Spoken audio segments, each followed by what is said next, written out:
ఇది కాకుండా వాణిజ్య పంటలు పండిస్తాం, మార్కెట్ వ్యవస్థ ఎస్టాబ్లిష్ చేస్తాం, ప్రాసెసింగ్ యూనిట్లు పెడతాం. ఫైనల్ గా మీరు చూస్తే ఇక్కడ ఒక మార్కెట్ యార్డ్ కావాలన్నారు. అవసరమైతే వాణిజ్య పంటలన్నిటికీ ఒక మార్కెట్ యార్డ్ పెట్టి ఇక్కడి నుంచి ఎగుమతులు ఏ విధంగా చేయాలో చేస్తాం.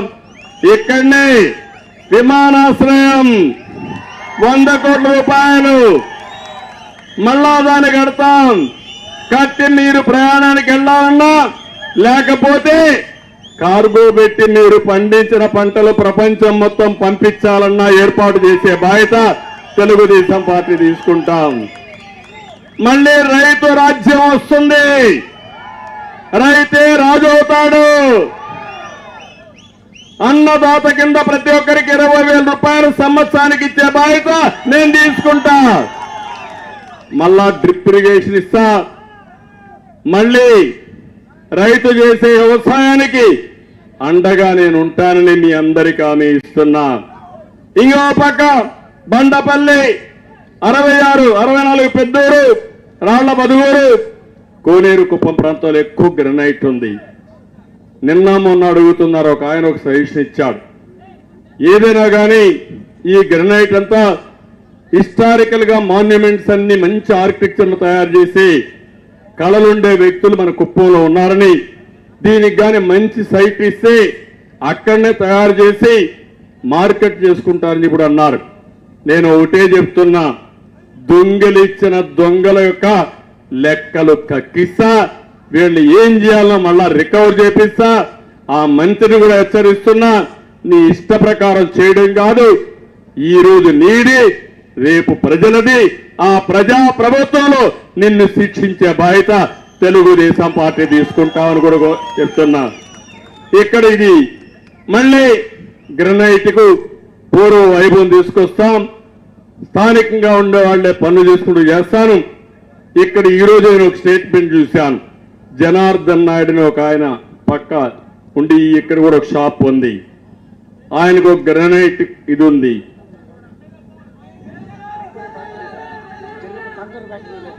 కంకర్ ఫ్యాక్టరీ కూడా ఉంది.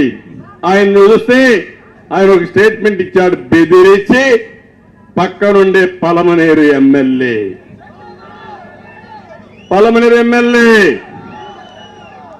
లాగేసుకున్నాడా లేదా? లాగేసుకుని ఇక్కడే ఉన్నాడు. ఈయనే నకొద్దులా ఆయన చూడండి మీరు. ఆయన బాధ నేను చెప్పుకుంటే పేపర్లో చూశా నేను.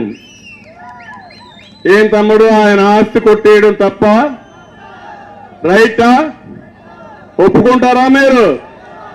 రేపు మీ ఆస్తి కూడా మరి కొట్టేసి ఏమవుతారు మీరు?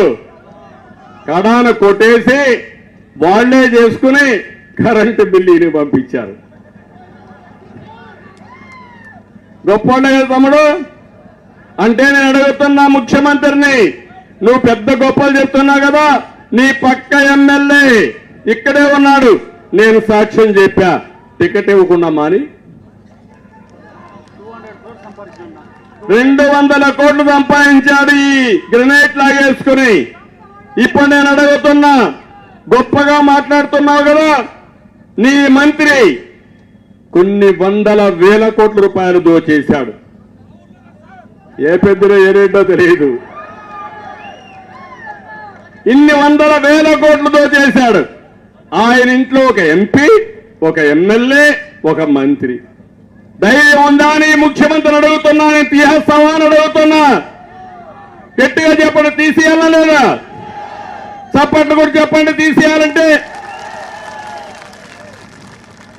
అంటే నీ భాగస్వాములకు మాత్రం, నీ వాటా అంటే కమిషన్ ఏజెంట్లకు మాత్రం ఏమి చేయను, పేదలు పరుస్తావు.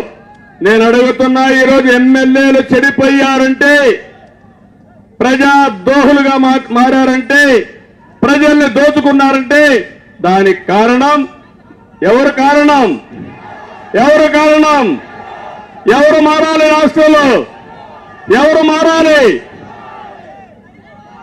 సైకోపోవాలి. ఏంటి టెన్షన్? నాకు అనిపిస్తుంది, నిన్న చూశాను సాక్షి విలేకరి సాక్షాత్తు సాక్షి విలేకరులు హెచ్చర్లో ఎమ్మెల్యే కిరణ్ కుమార్ వేధిస్తున్నాడని ఆత్మహత్య చేసుకుని చనిపోయాడు. ఎవరో కాదు, సాక్షి విలేకరే. ఇంకో పక్క కాళహస్తి ఎమ్మెల్యే పిఏ, ఆ పిఏ ఆత్మహత్య చేసుకున్నాడని చెప్తున్నారు కానీ ఆత్మహత్య హత్య తెలియదు. వాటాలు కుదరనందువల్ల ఎక్స్పోజ్ అయింది, దానివల్ల మనిషి ఎగిరిపోయాడు. ఇంకో పక్క ఈరోజు ఇక్కడే చెప్పాను ఎమ్మెల్యే కథ. అంటే ఒకటి రెండు కాదు, ఇలాంటివి చాలా ఎక్కువ జరిగే పరిస్థితి వచ్చింది. మన నియోజకవర్గంలో 500 మంది పైన అక్రమ కేసులు పెట్టారు. ఇక్కడే మన ఎమ్మెల్సీ శ్రీనివాసులు కూడా జైల్లో ఉండొచ్చారు. తమ్ముళ్ళు విశ్వనాథ నాయుడు అందరూ కూడా ఎక్కడెక్కడో అండర్ గ్రౌండ్కి వెళ్ళిపోయి మళ్ళా తిరిగి వచ్చారు. ఏంటి దౌర్భాగ్యం అవునా కాదా? రేపు నేను ముఖ్యమంత్రి అయిన తర్వాత వైఎస్ఆర్ కాంగ్రెస్ వాళ్ళు వదిలిపెట్టాలా అని అడుగుతున్నా.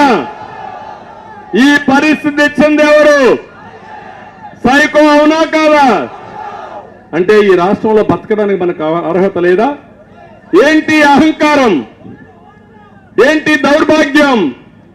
ఏంటి యొక్క నియంత పోకూడదని మిమ్మల్ని అడుగుతున్నా. ఏ వ్యక్తి అయినా ఎప్పుడైనా చేశారని అడుగుతున్నా. 45 ఏళ్లుగా ముఖ్యమంత్రిగా, 14 సంవత్సరాలు ముఖ్యమంత్రిగా ఉన్నాను, 45 ఏళ్ళు రాజకీయాల్లో ఉన్నాను. ఏ ముఖ్యమంత్రిని నేను చూడలేదు. ప్రతి ఒక్కరూ నిద్ర లేస్తే లేకుంటే పడుకుంటే నిద్ర లేని రాత్రులు గడుపుతున్నారు. ఇంకో పక్క ఒక్క విషయం మీరు గుర్తుపెట్టుకోండి, రేపో ఎల్లుండో